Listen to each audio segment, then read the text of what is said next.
I want to talk to you about character, the moral strength of leadership. I'm going to move very quickly. So, you're going to have to type quickly or do what most people do and steal my PowerPoint by taking pictures. Just remember to credit me and tell me where the picture came from, otherwise it's plagiarism and theft. And I know that no one here steals because we have character. Tonight, I want to focus on the priority and the power of the leadership process and character. And I'm going to do something quite unique. I'm going to combine the session that we didn't finish this morning with the one tonight. So you're going to get 2 tracks and you'll see how they come together. I'm going to talk about understanding the concept of character and what it's defined. And then we'll look at how it impacts your moral strength.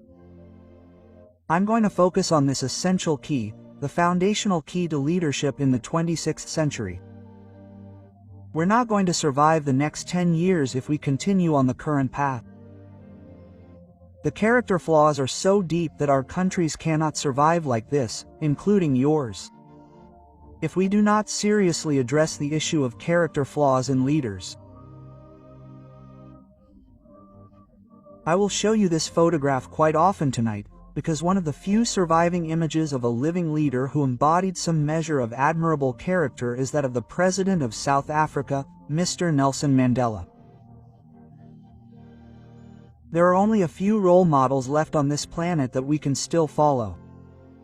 People who have demonstrated the level of character that we seek.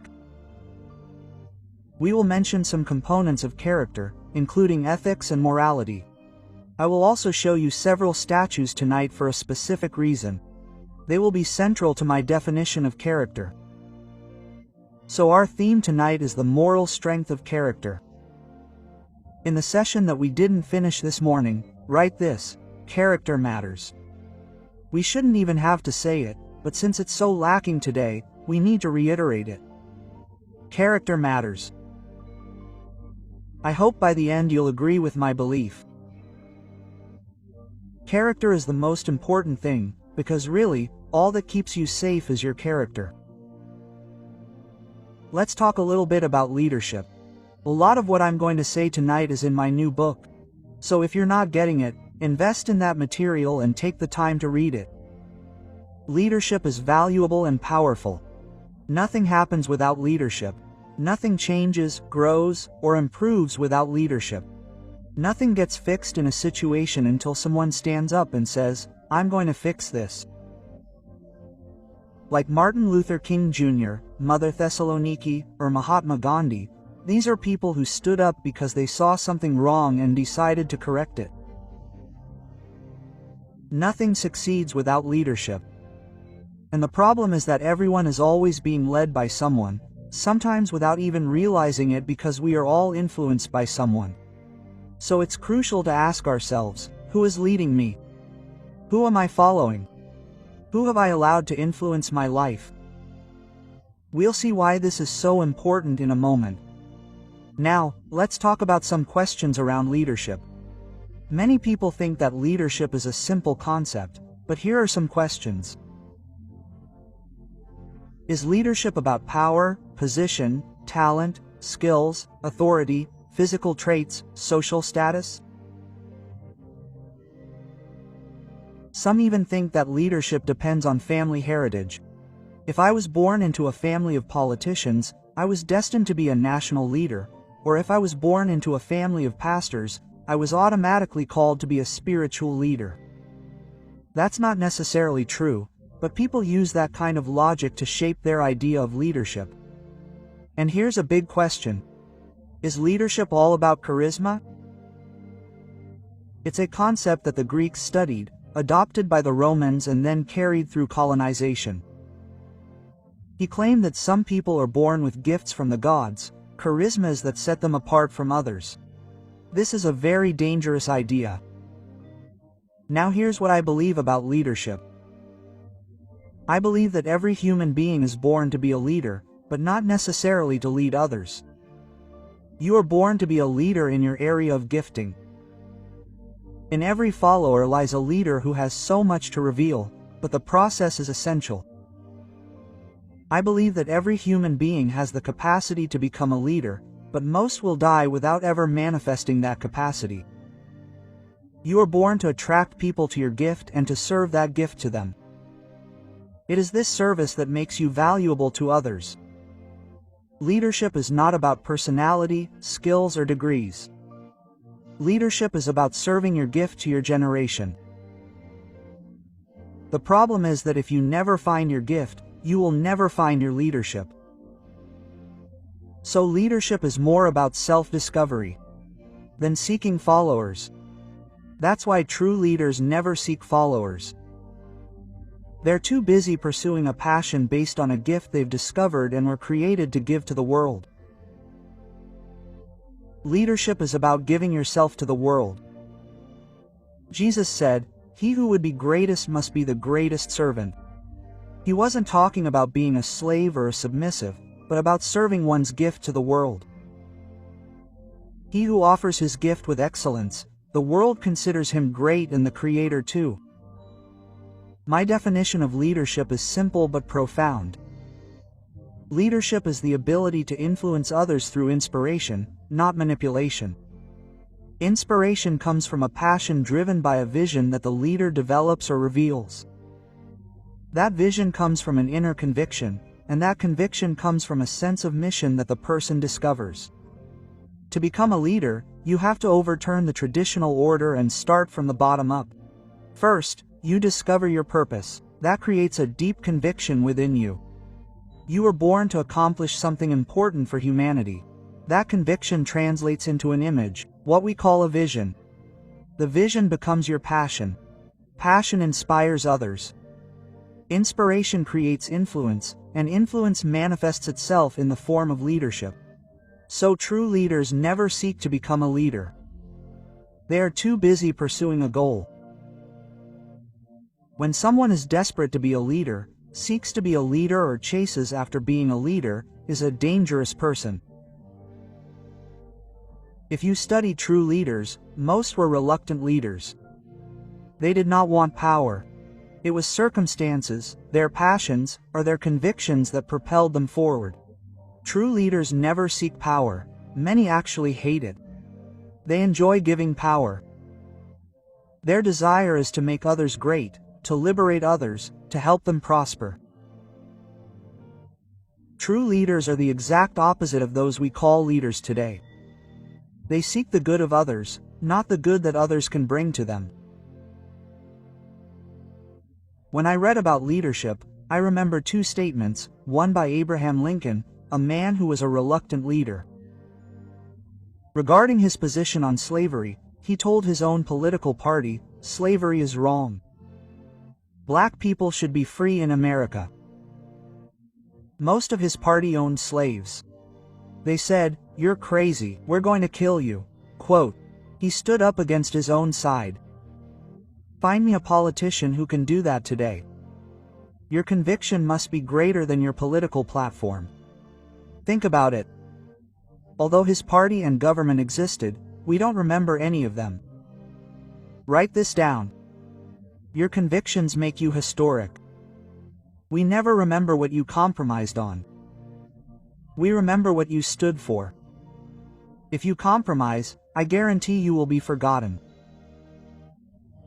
Lance said, "I have said nothing except what I am prepared to live for, and if it is the will of Almighty God, what I am prepared to die for." What this man was really saying was, I am already dead regarding this conviction. I always say that true leaders are dead men. That is why you cannot hurt them, insult them, criticize them, or oppose them. Why? Because they no longer feel anything. They have already signed a contract with death. Some, like Mahatma Gandhi, even invited death into their lives. Sitting in prison, he declared, "I will not eat a single morsel of food until India is free from British colonial rule." He imposed his own death. They had to make sure that he did not die at their hands. Here's another one almost 100 years later. Read, "This is an ideal for which I hope to live and achieve. But if need be, it is an ideal for which I am prepared to die." Two different eras, decades apart, but the same spirit. These are dead men. That is why they were impossible to kill. I believe one of the greatest statements about leadership is found in these words. He who wants to save his life will lose it. But he who is willing to lose his life for a noble cause will never be blotted out of the book of life. In this lecture, you have a choice. To be remembered or to be forgotten. Most people are so useless to their generation that they need a tombstone to remind them that they existed. I hope this lecture will destroy in you the need for a tombstone and that you will instead engrave your name in the hearts of men through your willingness to die for a cause that helps humanity become what it was meant to be. Leadership, then, is not finding something to live for, but something to die for. That is why all who claim to be true leaders are immediately tested. The test is not there to destroy, but to prove.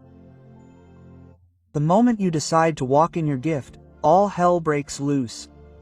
But the good news is that heaven breaks loose too. When you find a cause worthy of personal sacrifice, you begin to become a leader. Write this down. True leadership begins when you discover the problem you were born to solve. I am deeply convinced that every human being came to Earth to solve a problem. Most never find that problem, so they settle for a job. The fourth statement on this slide is essential. True leadership is a personal commitment to sacrifice for a public cause. This is very important. A true leader is willing to sacrifice oneself personally for a cause that benefits the public. Think of Nelson Mandela, who I will talk about a lot tonight. This man had a wife and children. Yet he was willing to give up his family for 27 years. A personal sacrifice for a public cause. Martin Luther King Jr. had a wife and children. I have spoken to his daughter Bernice several times. She told me, "I don't know my father, I've never really seen him. I've seen him on TV with crowds, police dogs and water jets, but I was never with my dad." It was a personal sacrifice for a public cause, and that's why we can't forget him. Your problem is that you're so protective of your personal comfort that you have no public contribution. You can't change the world by living a normal life. I know what I'm talking about. I rarely spend time at home. I count the days I've slept in my own bed this year and I'm ashamed of it. But public passion demands private sacrifice. That's why most people prefer to be followers. Followers can have a 9-to-5 job, watch TV in the evening and end up being forgotten. We put up a tombstone to remind them that they existed. Take Mother Thessa, a simple teacher in a school in India. She decided to quit his job and use his last salary to buy food from street vendors to give to beggars and lepers. Would you have used your last salary for anyone else? That is personal sacrifice for a public cause. True leaders do not seek followers. True leaders attract followers. Why?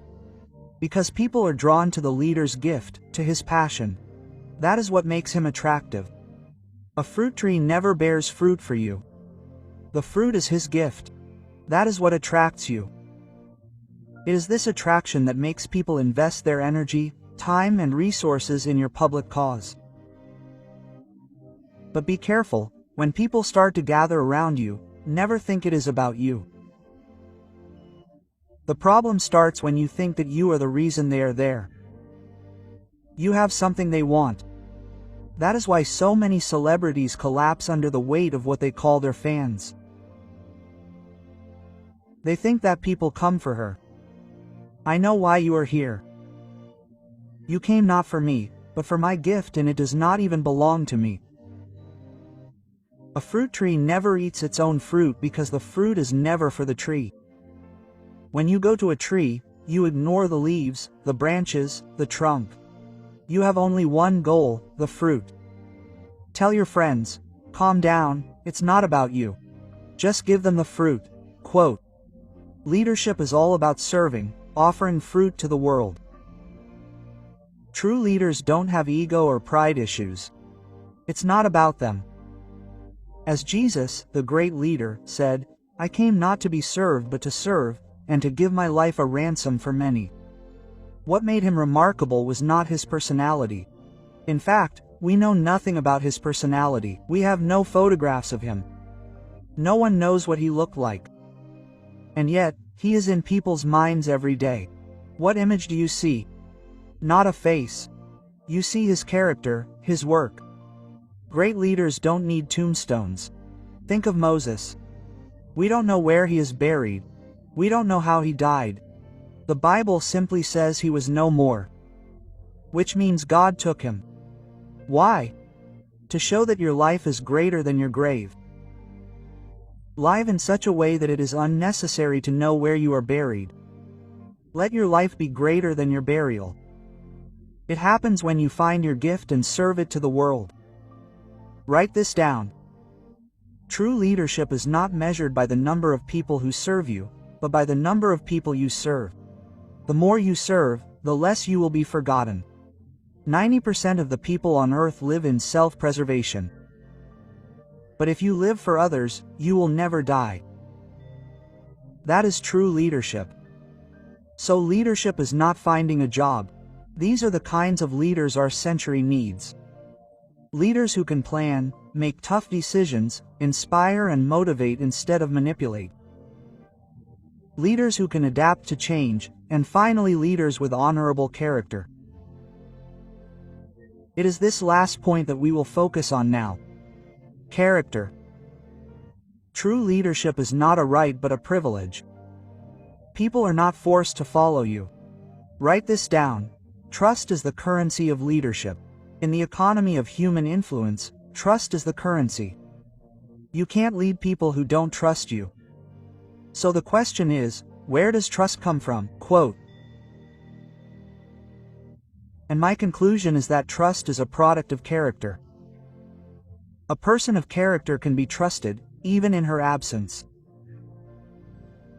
That woman downtown in my country, we're not there, we're on another island tonight.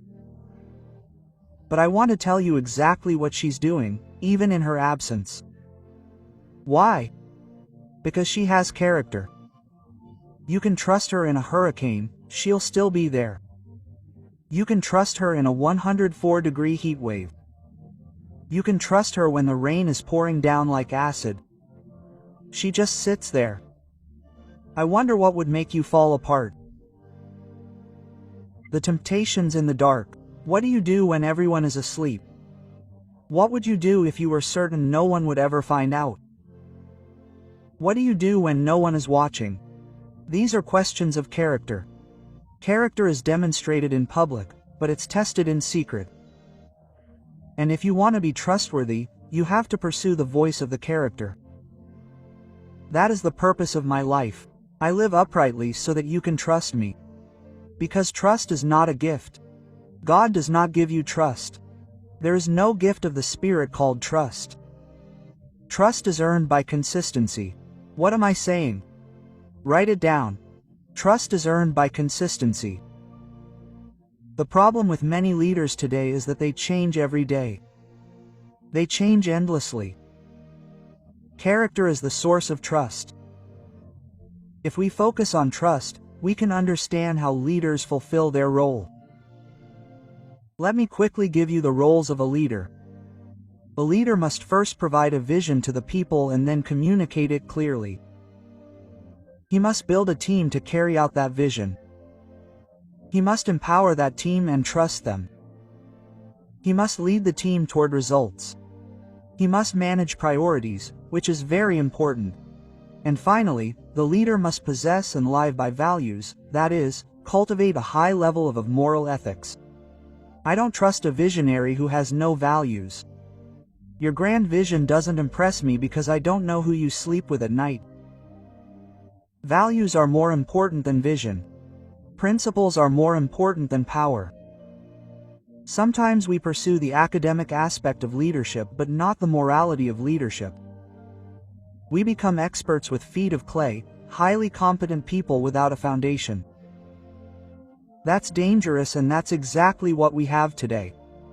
Let me quickly give you the 12 keys to leadership. If you want to become a leader, take a picture of this and I'll send you the invoice later. The 12 keys to becoming an effective leader. 1. Purpose. 2. Passion. 3. Compassion. 4. Vision. 5. Principles. 6. Confidence. 7. Competence. 8. Inspiration. 9. Priorities. 10. Moral conviction. 11. Devotion to a cause. 12. The character. I put character last because it is the foundation of the whole edifice. Leadership is vital. The most powerful force in a leader is character. It is a force, an energy in itself. Ladies and gentlemen, I wish I had 2 weeks to talk to you about this. Really? Then read the book. Please. It took me 12 years to write it. Once I understood that a person's character is so powerful that they can walk into a room and change the atmosphere simply by their presence, such a person is a force. Write this. Character protects the leader. It protects his life, his leadership, and his legacy. Character protects the leader's life, protects his leadership position, and protects his legacy. Quote, "When Mr. Bill Clinton dies, what will you remember? This young woman's name will always come up. Her legacy has been tarnished. Who is more famous? Delilah or Samson?" You have the answer. Ladies and gentlemen, your character is all you have. I hope this summit will instill such fear in you that you will never again consider selling your character, no matter the price. Don't sell your character. Write this. Character is the manifestation that shapes who we will become. Your character controls your development. It determines who you will become. You can actually control who you will become by protecting your character. Without character, all other aspects of leadership are in jeopardy. You know, you have seen giants fall. You have seen great figures crumble, and yet sometimes we think we are so smart that it will never happen to us. I come to tell you this. It will happen to you if you touch your character. Character prolongs the life of a leader. Single quote. Write it down. If you want to stick it out, it's not hard. Decide in this session that you're going to live the rest of your life protecting the integrity of your character. I won't leave you without instruction. Before I close, I'll show you what character is so you know exactly what to do with it. But remember, it's what will determine your longevity. In the circles I move in, political, business, religious, corporate, I meet people and I can almost tell who won't stick it out. I meet powerful preachers and after a few minutes with them, I know that one is already on the downhill slide. Everyone applauds while I cry because they confuse gifts with character. Your gift is only as secure as your character is strong. Your gift keeps you. How many gifted people are on the streets today because they've violated their character? Ladies and gentlemen, I want to talk to you about what I call the moral strength of character. Character in the long run is the deciding factor in the life of an individual and a nation. Roosevelt said it, he was a president. Maybe we need more presidents to learn this phrase. Open quote. In the long run, character is the deciding factor in the life of an individual and nations. Close quote. I also like this from Myles Munroe. Yes, that's me. Open quote. A leader's gift is only as safe as the character that holds it. Your character exists to carry your gift. What you are today may be destroyed next week. Close quote. Another important thought you'll find in the new book, open quote. A leader's values are personal, but they're never private. Close quote. Again, as a leader, your values are personal, but they're never private. There's no separation between your private life and your public life in leadership. We have this idea in our leadership mindset that what I do in private is nobody's business. That's not true. It's everybody's business. From the moment you spend my taxpayers' money, your private life becomes my business. We hear stories of politicians who go on vacation or to a seminar and spend $50,000 in a weekend. Then they end up in jail and they say, "But that was a private seminar." Your values are personal but not private. I keep myself pure and private to protect my public life. What about you? Because your private life can nullify your public life. What are you doing right now that we don't know about that can destroy your future? You came to this conference to stop this behavior because you are too important for us to lose you. The gift that you carry is vital and the world would be poorer if your private follies destroyed it. I need you to be loyal. I need it because you are my friend. Everywhere I go, I carry you with me. Even in the dark, I carry you with me. And I say to myself, they trust me. Live with the trust of others on your head. Charisma is a dangerous thing. Write this down. You become a leader when you decide to no longer sacrifice your principles for the sake of convenience and compromise. That's when a leader is born. When a person takes hold of a conviction that they refuse to compromise or give up. The greatest leader of all time said these words, "What will it profit a man to gain the whole world and lose his soul?" Then he asks this question, what will you give in exchange for your soul? With all that awaits you, you may still have 20 years of greatness ahead of you. They can be undone in 20 seconds by a bad decision in the present. I live in the present to protect my future. I make decisions with full awareness of the future. I tell the young people in our organization, in our ministry for over 25 years, God always gives instructions, and if you obey them, you are wise because all of God's laws are given to help you love your memories. Buy the CD just for that sentence because you haven't grasped what I just said. God's laws are given to protect your memories. In other words, before you make a decision, ask yourself this simple question, open quote. Would I like to remember this? It's a tough question. You know, this woman is not your wife. She's been calling you for 5 months and you've reached the point where your weakness has gotten the better of your common sense and you're about to call her back. And then the listener in your mind first calls you on the phone of life and asks you the question, would you like to remember this? You see, there are people sitting right next to you who have memories that they wish they could erase. And these are things that happened 15 years ago. If you live right, you will appreciate your memories. I was a virgin when I married my wife and so was she. Why? What a wonderful memory. What a memory. Not everyone has that privilege. Many have made bad decisions. Don't come and add more stupid decisions to the ones you already regret. Thank God for forgiveness. The Bible is an interesting book. It never says you're going to forget. It says God is going to forget. It's not talking about you. You're going to have to live with them. God says, the foolish decisions that you make, you're going to live with the memories of them. I'll wash them away in the ocean of my forgetfulness. But you have your own ocean. Quote. Tell your neighbor, if you don't like to remember it, don't do it. Say it again. If you don't like to remember it, don't do it. Look them in the eye in case they think about doing something next week. Say it again. If you don't like to remember it, don't even think about it. Enjoy your memories if you live uprightly. That's a good thing. Now I want to give you some insights on character. Write this down. Character prevents a leader from hurting those around him. Say that in a speech. What does character do? It prevents a leader from hurting those around him. Wow, what a truth.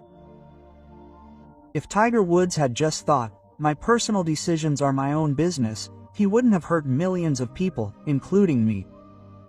Of course he hurt me. I was so proud of that young man. Character is about protecting the people who trust you. Number 2, leaders influence the mentality of followers. Therefore, leaders influence the characteristics of the herd of followers. And the last point is the most important one. Leaders influence the morality of followers. Therefore, leaders influence the destiny of followers. You can destroy people's destiny through a failure of character. We need to have leaders who protect people through their character. And I'm happy to talk about this in a meeting like this, in a summit like this. Because you're surrounded by people who believe the same thing. You have a support system around you. I hope you come back every year and say, "I'm joining my friends." We are a new breed of leaders. We are the ones who are setting new standards. We need to find people who believe that you can live righteously and become billionaires. Leaders influence the destiny of their followers. The greatest leader who ever lived said these words: "If the blind lead the blind, they will both fall into the ditch." May I suggest this to you? You go exactly where your leader is going.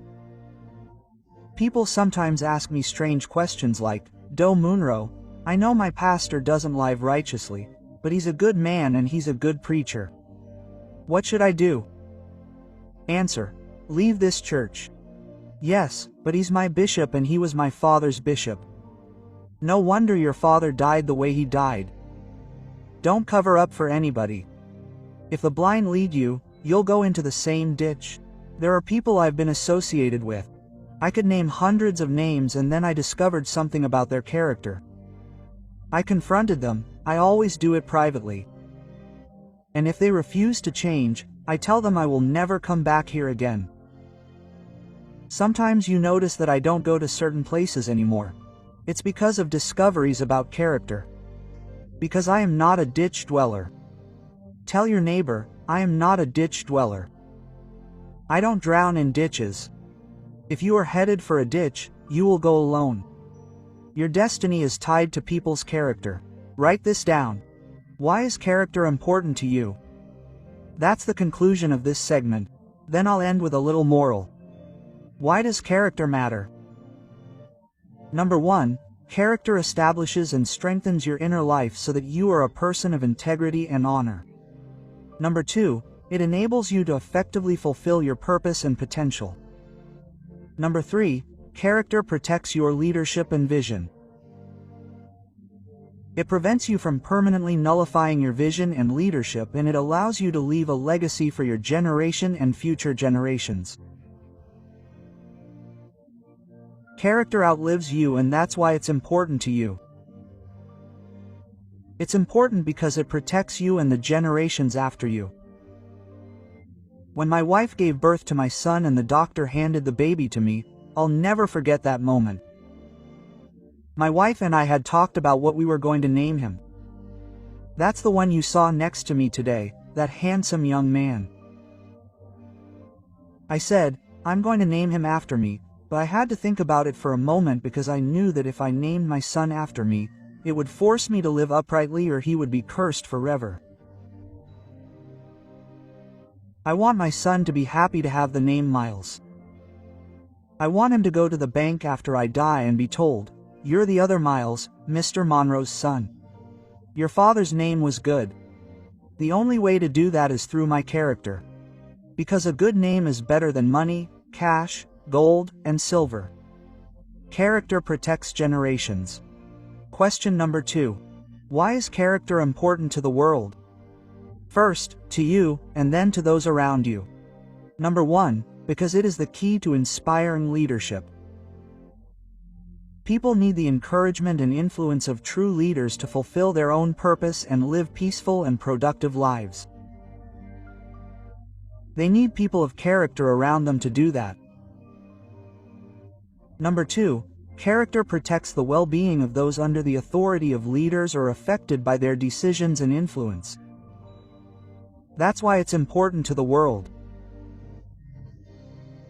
Number 3, character enables leaders to build and maintain healthy communities around them, while addressing critical issues with ethics and integrity.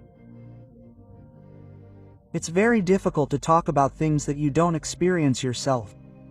That's where we get into the moral force of leadership. The moral force of leadership is character. Because character is the only thing that gives weight to your words. Your words have no weight in and of themselves. The weight of your words is in your character, not in your volume. The weight of your words is in your character, not in the size of the words you use, or the sophistication of your sentences. How many times have you sat down to listen to a speaker and every word they uttered was nullified in your mind because you knew too much about them? I wonder if people nullify your words. I live my life to make my words weighty. Write this.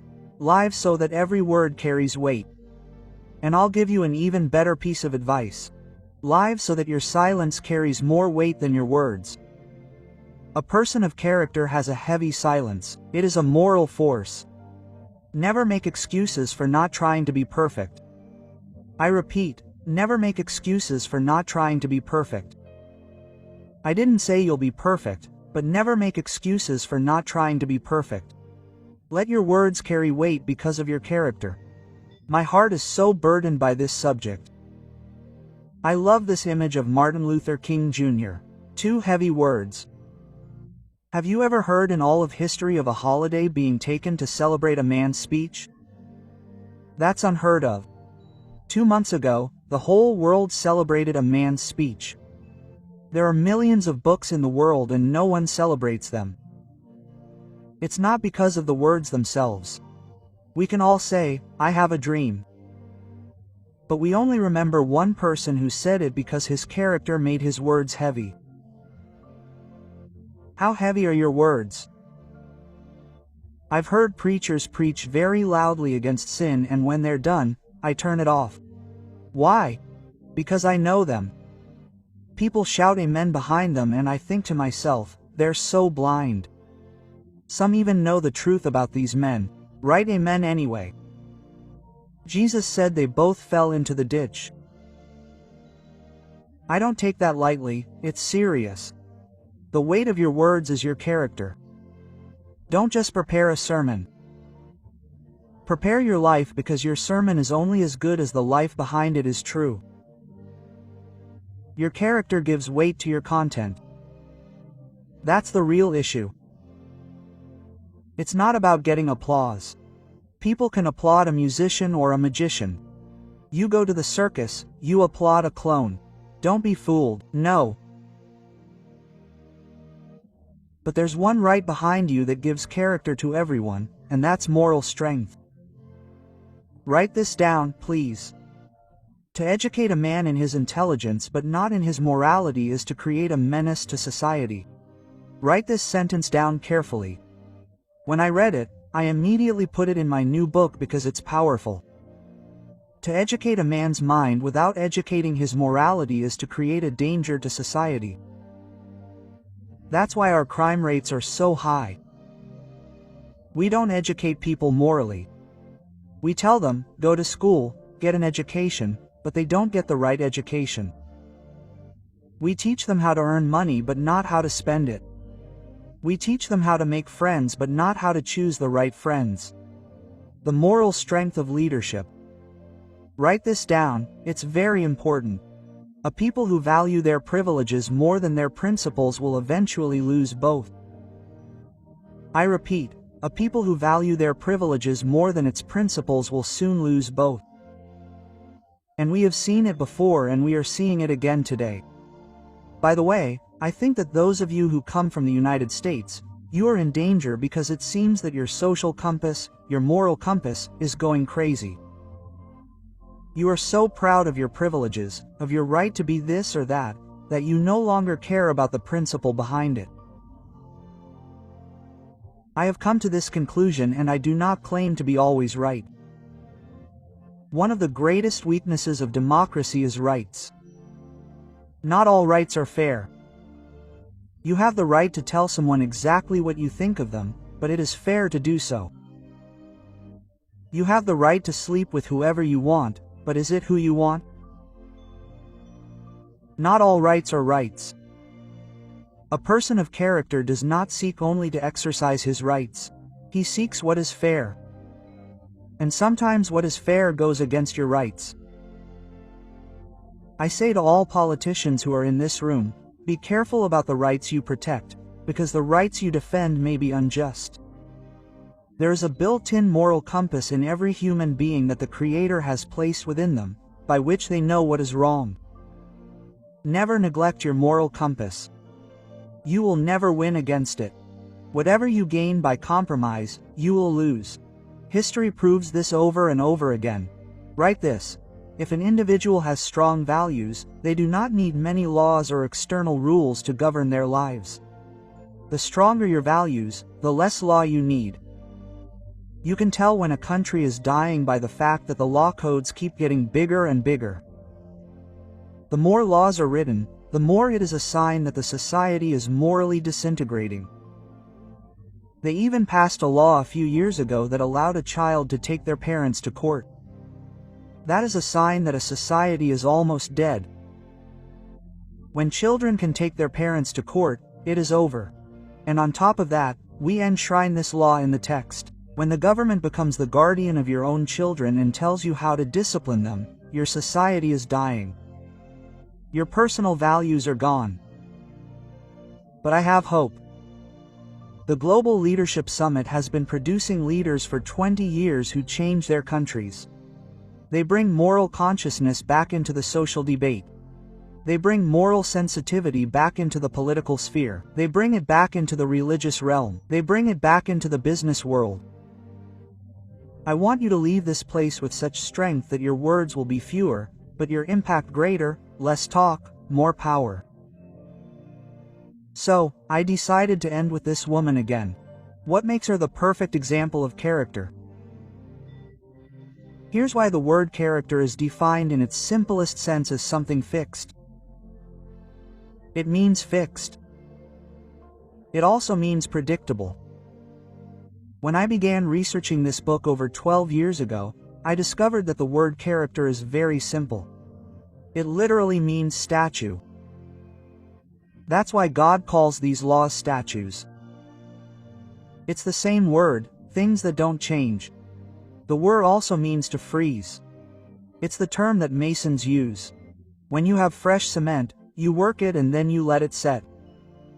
Once it sets, it's finished. It's dry, you can't shape it anymore. That's the word used for character. Fixed, fixed. Let me ask you this. Have you ever set? Are you dry in the most important areas of your life, where no one can manipulate you anymore? Character also means image. Statue, image, fixed form. A person of character is fixed. Character simply is the quality of a person who is unchanged and unchangeable. You're not for sale. No one can play with you anymore. You're dry. Are you dry when it comes to money? Are you fixed? What we heard tonight about obedience to God is so important. It means you are fixed on the Word of God. You will not compromise it for anything, not even for your best friends. You are stable. I like the second idea that I develop in my book. The word character means predictable. That's why I can talk about that woman over there downtown and say she's sitting in a chair with a scepter in her hand holding a book of laws, smiling, wearing a robe, sitting on a throne even though she's not there. Why? Because she's predictable. I can tell you what she would say if you spoke rudely to her. I can tell you what she would do if you spit in her face. I know exactly what she would do. Why? Because she's stable. If it's pouring rain, I can tell you what she's doing. If there's a sleet storm, I can predict what she's doing. If a pigeon lands on her head and leaves a trail, I can predict what she will do without even being there. If you tell her you hate the color of her skin, I can tell you what she will say. How can I do that? Because she is fixed. Can I predict what you would do to yourself in every circumstance? If someone offers to pay your mortgage on condition that you close your eyes to a bill or give a contract to his company, are you fixed or are you still wet cement? A person of character cannot be bought. Let me say something important. If someone dares to approach you to do evil or to break a law, it is already too late for you. You have a problem. I repeat, if someone feels free to suggest that you betray a principle, To break the law, it is already a bad sign. It means that your values are not visible enough, that your moral standing is so vague that they thought you would accept it. You are in danger. That people can speak well of you in your absence. Don't go to her. You are wasting your time, I know her. Don't even propose this to her. You are wasting your time, I know who he is. What is your character like? Can people speak well of you in your absence? Take this message and give it to your friends back home, especially those who are at the highest levels of leadership in your country, because they have never been taught the most important part of leadership. That is why we see police officers going to jail, judges going to jail, politicians going to jail, preachers going to jail, pastors going to jail, business leaders going to jail. Everybody goes there because nobody has taught them the most important part of leadership. I am never impressed by a man's title. I am not impressed by his position. I am not impressed by the way he or she dresses. I am not impressed by the money he or she has. I am not impressed by the way he or she preaches, or how eloquent he or she is. Honestly, I don't care. I want to know what your character is. Each of these shapes here is called a character. Do you know why? Because it never changes. An A is always an A everywhere in the world. And an A is an A even in the dark. 1 and 2 are always 1 and 2. Whether you are in China, Asia, Japan, the Bahamas, the United States, or Canada, numbers do not change. That is why they are called characters. Principles never change. People think I am a good teacher. I am not a good teacher. I just have a good memory. I remember principles. If you want to be a great teacher, learn principles. All my books are just principles. That's why they're sold all over the world, in dozens of languages. No matter the language or the country, the principles are the same in every environment. That's why character is simply living by principles. Are we ready tonight? Never sacrifice your conditions for anything. Are you glad you came here tonight? Okay, let's do a little class exercise. Read the number out loud. Everybody 1, 2, 3. Read it. Character is a commitment to a set of values that one refuses to compromise. 2. Character is a devotion to standards that one does not transgress. 3. Character is a self-imposed discipline consistent with one's moral convictions. Character is a constant effort to align one's words, actions, and behaviors. 5. Character and sacrifice for principles. 6. Character and integrity. Okay, I have a lot more to say, but we'll continue from here. Notice the last word, integrity. The word integrity comes from the word integrated. Write it down. Integrate means a one unit. I'll demonstrate it to you. Can I have someone here? Yes, come quickly. You, come too. Stand here facing each other. I want to show you what integrity is, which is the same thing as character. These two people represent one and the same person, but with two different lives. This is Leo by day and this is Leo by night. They're the same person, and many here in this room struggle with exactly these two characters. These two are constantly fighting. The day one yells at the night one, and the night one yells at the day one. They're trying to control each other. By day, this character says, I'm taking control. I'm going to portray a certain image, a certain lifestyle. Quote. By night, the other one says, sleep. When you sleep, I come to life after 9 p.m. It's my turn. And here are two people who are polar opposites. They are not one person. That's called hypocrisy. That's called pretending. That's called lying. That's called misrepresentation. That's called lack of integrity. Now here's your goal in life, your exercise for the next 10 years. To shrink the space between these two people, to bring them closer and closer. You bring them closer by giving them both a law to obey over and over again until the space between them becomes tiny and then disappears. until what you are by day becomes exactly what you are by night, until the two become one. Okay guys, take it easy. We don't want him to jostle each other. Until wherever you are, night, day, in a meeting, signing a contract, traveling, alone, with your wife, you are the same. Until what you say comes from the same mouth everywhere, until what you do comes from the same body everywhere, until what you think and what you believe is one.